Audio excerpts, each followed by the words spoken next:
Olá! Era uma vez Aricleia, uma adolescente de 17 anos que pretendia se casar com seu namorado, Jovinal. A mãe de Aricleia, Aretusa, estava totalmente de acordo com o casamento. Porém, o pai da adolescente, o seu Prestácio, não concordava com o matrimônio. Diante da recusa de seu pai em autorizar o referido casamento, Aricleia procura você, um especialista ou uma especialista na área, para que oriente se existe alguma forma de realizar o casamento sem o consentimento de um de seus genitores. E aí, você conseguiria auxiliar Aricleia? Se você não sabe e quiser saber a resposta, fique conosco. Meu nome é Maurício e seja bem-vindo ao canal Era uma Vez Direito. Não esquece de se inscrever e dar o like no vídeo, para ajudar esse canal a ajudar mais pessoas como você. Também é importante que você ative o sininho para receber nossas notificações e comente abaixo, pois seu comentário é muito importante para nós. Caderno e caneta na mão, o tema de hoje é capacidade para o casamento. Então, vamos ao tema? Como vimos em outros vídeos, capacidade significa a aptidão que a pessoa tem de adquirir e exercer direitos. No presente estudo, estamos nos referindo à capacidade que a pessoa tem para casar, ou seja, a aptidão que ela tem de exercer o seu direito ao casamento e, por consequência, adquirir os direitos e deveres que o matrimônio impõe. Como ensina o professor Flávio Tartucci, não se pode confundir incapacidade com impedimento matrimonial. Isso porque a incapacidade é geral, impedindo que a pessoa se case com qualquer um que seja. Já os impedimentos matrimoniais atingem determinadas pessoas em situações específicas. Por esta razão, trataremos dos impedimentos matrimoniais em vídeo específico sobre o tema. Ainda, para o estudante entender melhor essa matéria, vamos esclarecer alguns termos. Por exemplo, nubente é aquele que está prestes a contrair um matrimônio, ou seja, aquele que está prestes a se casar. Consorte é o mesmo que marido, mulher ou companheiro. A importância de saber esses termos reside no fato de que a doutrina e a lei sempre os utilizam, ok? Então vamos lá. Conforme se verifica do Código Civil Brasileiro, a capacidade para o casamento está relacionada à idade mínima para os nubentes contraírem as núpcias. Como se sabe, o legislador estabeleceu uma idade mínima genérica para todos os atos da vida civil, que é a partir dos 18 anos. Porém, em relação ao casamento, foi estabelecida uma idade mínima específica, qual seja 16 anos de idade, conforme se verifica do artigo 1517 do Código Civil, que determinou o seguinte: o homem e a mulher com 16 anos podem casar, exigindo-se autorização de ambos os pais ou de seus representantes legais, enquanto não atingida a maioridade civil. Assim, a idade mínima para o casamento é de 16 anos, sendo denominada de idade núbil. Esta idade vale tanto para o homem como para a mulher. Esta referência se faz necessária porquanto o Código Civil de 1916, por exemplo, estipulava como idade para casar a de 16 anos para a mulher e 18 anos para o homem. O atual Código Civil de 2002 equiparou a capacidade matrimonial do homem e da mulher aos 16 anos, em razão da igualdade de direitos e deveres entre os cônjuges, prevista no parágrafo 5º do artigo 226 da Constituição Federal. Conforme ensina o professor Carlos Roberto Gonçalves, bem andou o legislador ao estabelecer uma idade mínima para o casamento, dada a seriedade do ato e sua repercussão na vida social, sendo realmente conveniente que só se permita o ingresso no matrimônio de pessoas que atingiram maior desenvolvimento psíquico e intelectual. Se o enlace matrimonial se realizar sem que os consortes tenham atingido aquela idade, pode-se promover a sua anulação mediante iniciativa própria ou de seus representantes legais. Mas, analisando novamente o artigo 1517 do Código Civil, percebemos mais uma peculiaridade. Por isso, vamos analisá-lo novamente. O referido artigo diz que o homem e a mulher com 16 anos podem casar, exigindo-se autorização de ambos os pais ou de seus representantes legais enquanto não atingida a maioridade civil. Obviamente que, atingida a maioridade civil, que é de 18 anos, os nubentes podem casar sem qualquer necessidade de autorização.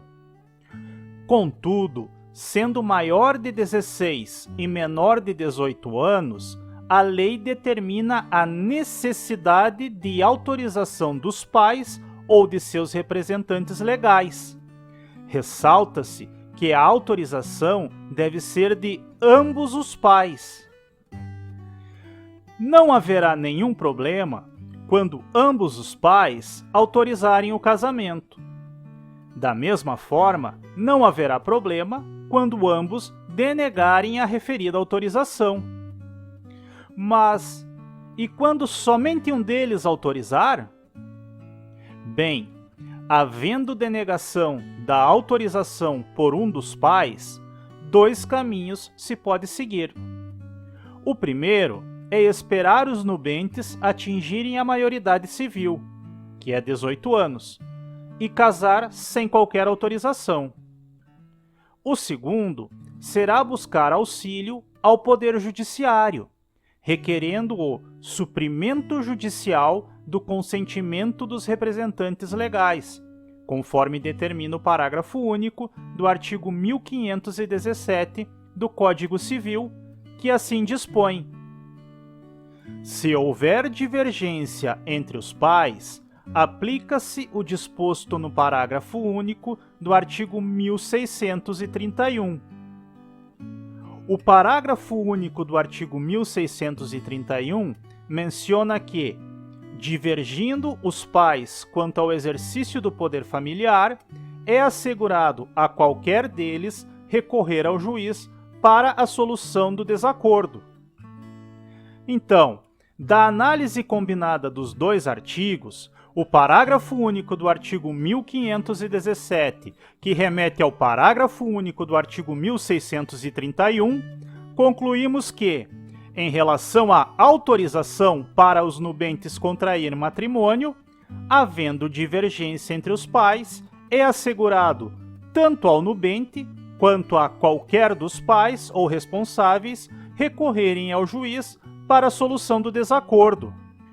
No mesmo sentido, o artigo 1519 do Código Civil dispõe que a denegação do consentimento, quando injusta, pode ser suprida pelo juiz. Conforme leciona Washington Monteiro de Barros, em relação à atuação do Poder Judiciário quando da denegação injusta, procura o legislador dar remédio contra o despotismo dos pais tiranos ou caprichosos. Encontra-se aí, portanto, indispensável corretivo contra a prepotência paterna. Importante esclarecer que o Código não especifica os casos em que a denegação do consentimento deve ser considerada injusta.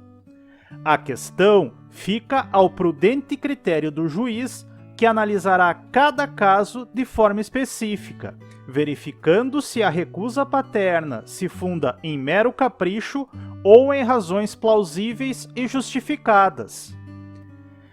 Alguns autores descrevem como motivos justos, por exemplo, a existência de impedimento legal, grave risco à saúde do menor, costumes desregrados, como embriaguez habitual e paixão imoderada pelo jogo, a falta de recursos para sustentar a família, a total recusa ou incapacidade para o trabalho, maus antecedentes criminais, como condenação em crime grave, exemplo, estupro, roubo, estelionato, dentre outras hipóteses.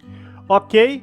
Seguindo então, se o pedido de suprimento do consentimento for deferido pelo juiz, será expedido alvará a ser juntado no processo de habilitação, e o casamento será celebrado no regime da separação de bens, nos termos do artigo 1641, inciso 2 do Código Civil, que assim dispõe: é obrigatório o regime da separação de bens no casamento de todos os que dependerem, para casar, de suprimento judicial.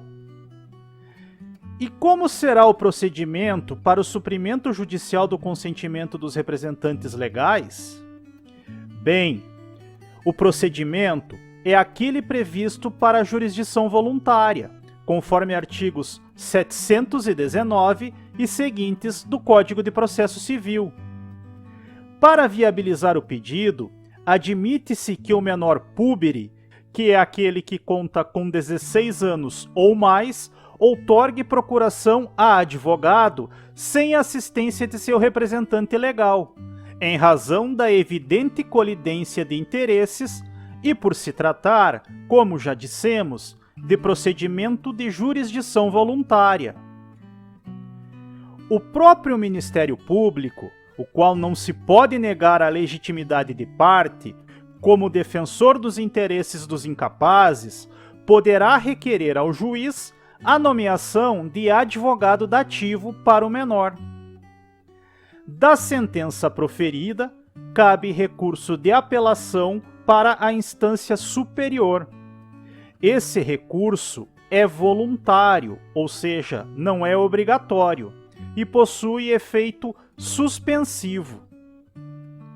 Por fim, cabe perguntar: os pais ou responsáveis podem revogar uma autorização já concedida por eles?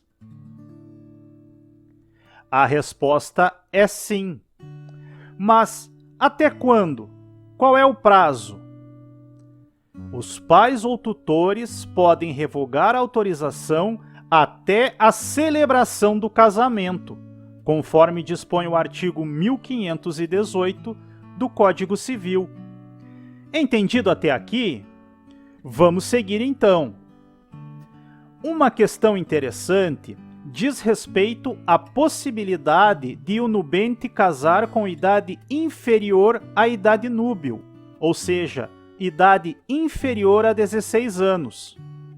O artigo 1520 do Código Civil previa esta possibilidade de forma excepcional em duas situações.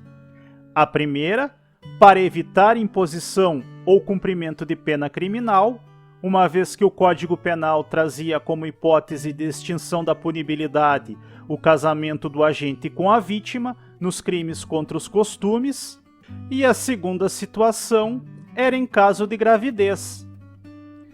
A hipótese de extinção de punibilidade foi revogada pela Lei 11.106 de 2005.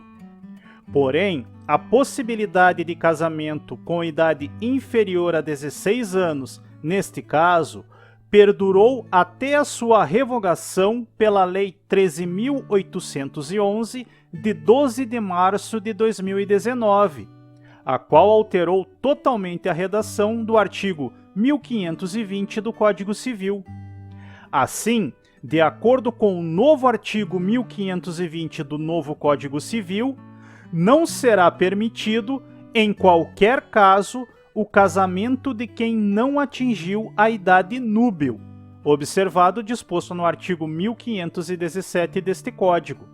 Ou seja, não será permitido, em nenhuma hipótese, o casamento de quem tem menos de 16 anos. Ok?